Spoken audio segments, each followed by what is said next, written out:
Good morning बच्चों। BST में third chapter चल रहा है। आज हम देखते हैं सरकारी कंपनी।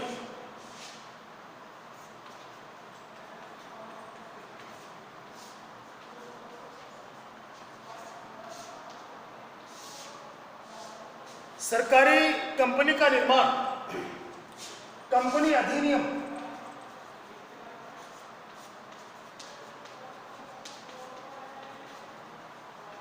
2013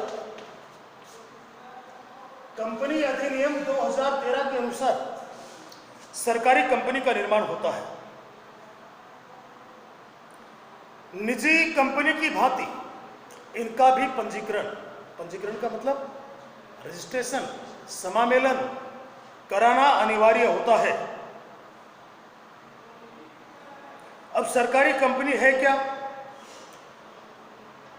तो कंपनी अधिनियम 2013 की धारा 2 के अनुसार एक सरकारी कंपनी वह कंपनी है जिसकी कम से कम 51% चुकता पूंजी, कम से कम 51%, कम से कम 51% पूंजी, अंश पूंजी या तो केंद्र सरकार के पास होती है या फिर राज्य सरकार के पास होती है या फिर कुछ परसेंट केंद्र सरकार के पास और कुछ परसेंट राज्य सरकार के पास, लेकिन 51% होना चाहिए। 50% से ज्यादा और कितना भी हो सकता है, लेकिन 50% से ज्यादा होना चाहिए।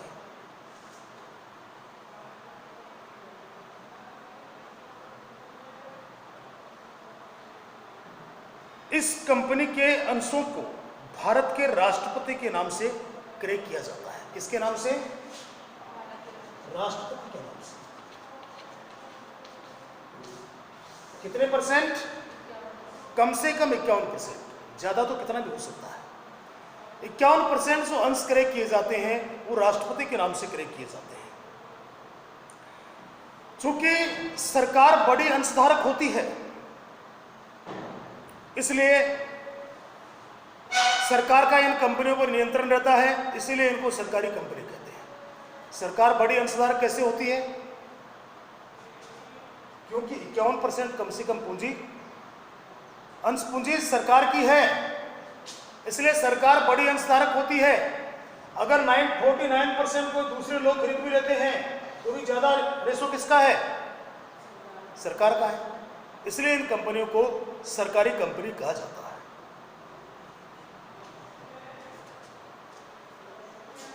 अब देखिए इसकी विशेषताएं क्या क्या है सरकारी कंपनी की। यह भारतीय कंपनी अधिनियम 1956 के तहत स्थापित संगठन है। पहले कंपनी अधिनियम कौन सा बना हुआ था? 1956, और अब कौन सा बन गया है? 2013।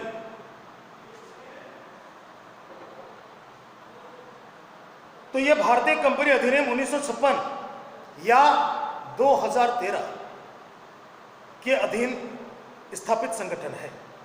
दूसरा देखिए, कंपनी किसी भी अन्य पक्ष के विरुद्ध न्यायालय में मुकदमा दायर कर सकती है और अन्य पक्ष कंपनी पर मुकदमा दायर कर सकता है। कंपनी क्या है? कंपनी एक कृत्रिम व्यक्ति है। क्या है? व्यक्ति। मैंने आपको बताया था व्यक्ति क्यों है?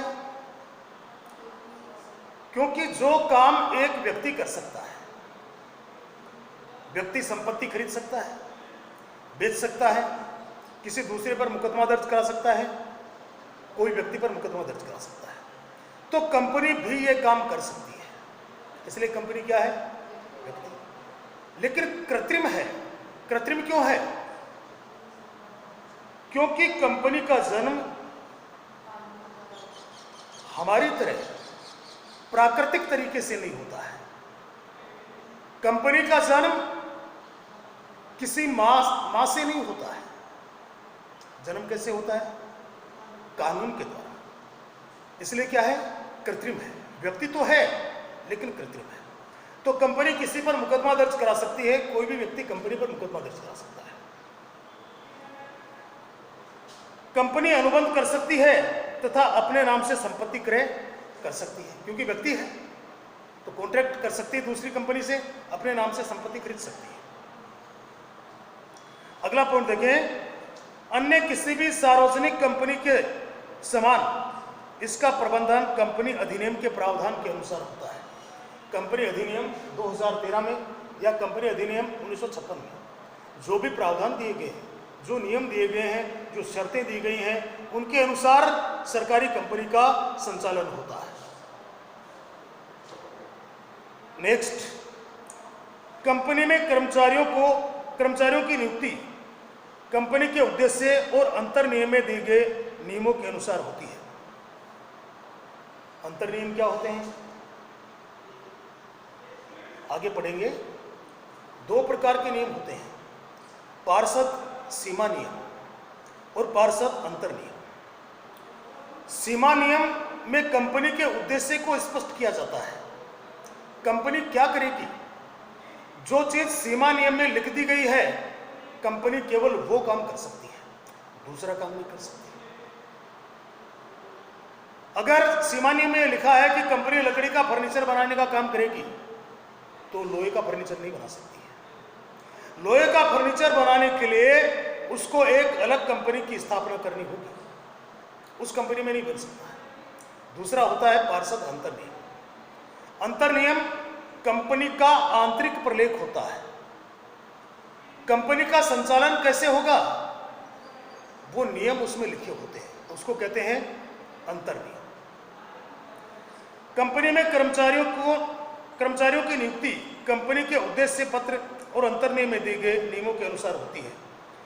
कंपनी के उद्देश्य पत्र और अंतर नियम इसके मुख्य प्रलेख होते हैं। उद्देश्य पत्र यानी सीमा नियम,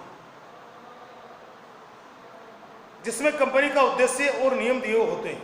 ये न तो सरकारी व्यक्ति होते हैं और न ही नागरिक सेवा के व्यक्ति, यानी सरकारी कंपनी में काम करने वाले लोग ना तो सरकारी कर्मचारी होते हैं और ना ही कोई नागरिक सेवा के कोई व्यक्ति होते हैं।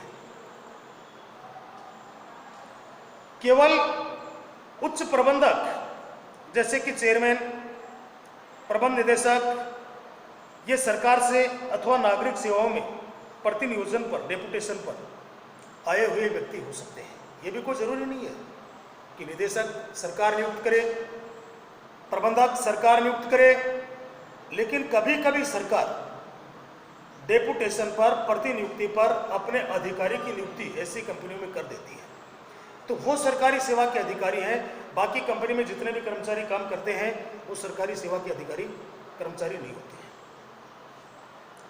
अगला पॉइंट देखिए, ये कंपनियां लेखांकन और अंकेक्षण नियमों से मुक्त रहती हैं। सरकार के जो लेखांकन और अंकेक्षण के जो नियम बनाए हुए हैं वो इन पर लागू नहीं होते हैं। लेखा परीक्षक की नियुक्ति केंद्रीय सरकार करती है तथा वार्षिक आवेदन रिपोर्ट संसद या राज्य विधानमंडल में प्रस्तुत की जाती है। अंकेक्षक की नियुक्ति केंद्र सरकार करती है, जो इन कंपनियों के खातों की, लेखों की ऑडिट करने का काम करता है।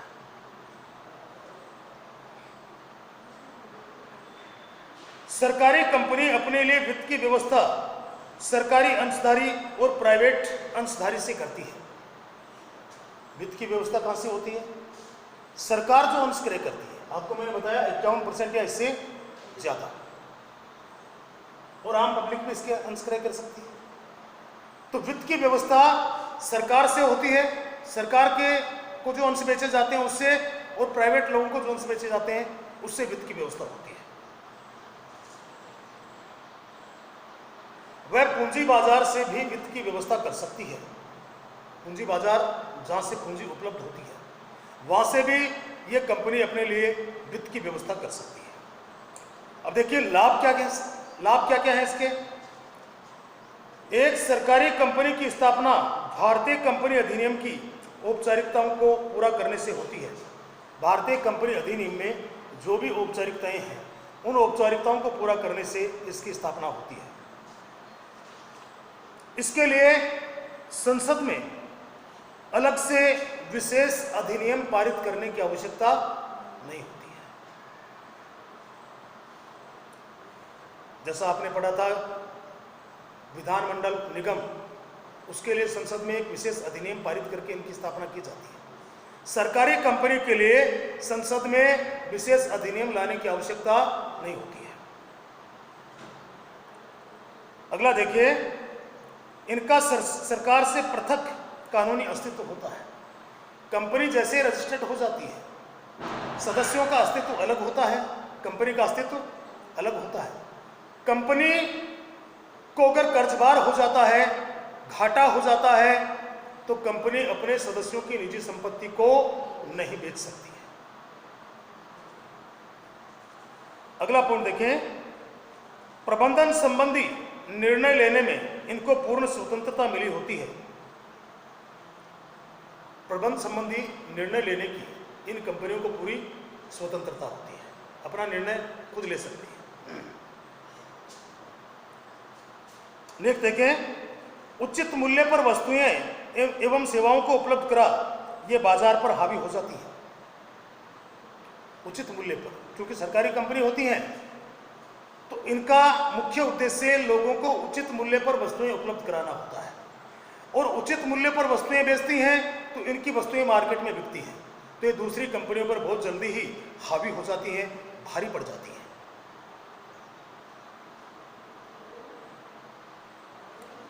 अब देखिए, सीमाएं या दोष, क्या क्या दोष हैं इन कंपनियों के।